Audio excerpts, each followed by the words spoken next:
Hey guys, it's Joe, and I was just going over the report right here concerning the electronic equipment in the Crowley home.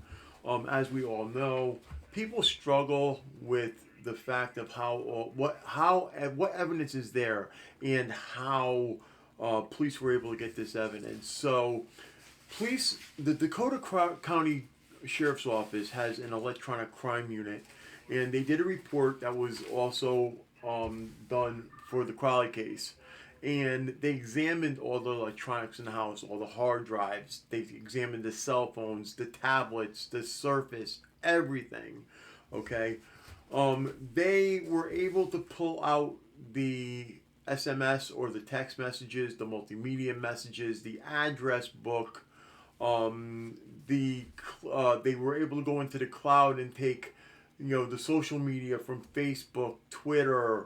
They were able to go in and get David's on one of these phones.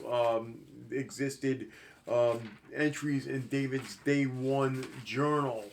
And just they actually got the phone books, the text messages, the multimedia messages, the email, instant messengers, the calendar, all the apps, the data, pictures, audio and music, videos, ringtones, call logs, and browsing data, and David's day one video. They used a program called Cellebrite, as well as Cellebrite UFED Cloud Analyzer to get this information. It extracts everything from the electronics. In addition to that, they also were able to get information from David's MacBook Pro as well. They actually went into this stuff and they put the phone into airplane mode. They used a cellular disruptor so that the phone could not connect to any networks.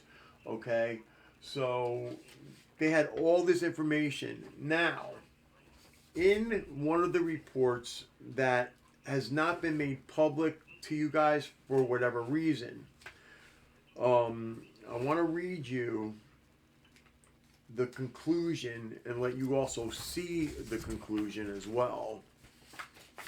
Okay.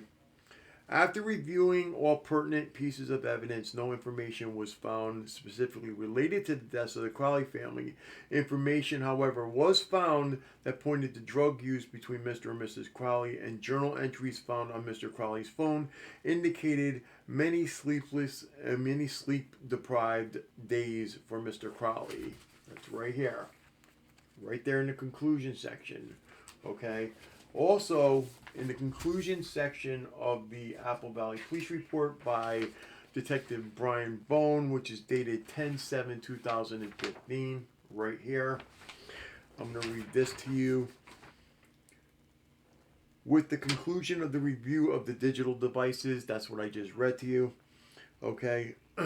There is no other information available for further investigation. Throughout this investigation, the Apple Valley Police Department has not discovered any information or evidence that shows anybody except David Crowley is the perpetrator of these crimes, including the killing of his wife, his child, and himself. That is also right there. Okay?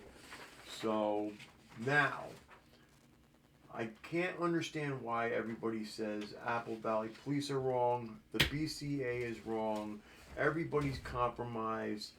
As we all know, Dan Hennon hired Kenneth Maines, who's a very well-known, internationally known private investigator. Remember this report? This report also said that David Crowley was guilty. The police said David Crowley is guilty. This report right here says David Crowley is guilty. So if you want evidence, people ask where the evidence is that David is guilty. There's a ton of evidence. Just some people are blind to it. So to the Crowley family, I'm very sorry that I'm making this video, but for 5+ years now, we've watched you guys go through the grinder with these guys, and for some reason they just don't want to believe the truth. So we wanted to put the truth out there again. Nobody except for David did this, and there are multiple people, including people hired by people who thought that David didn't do this, and they've outright said that he did. Thanks for watching. I hope this explains some of this stuff to you.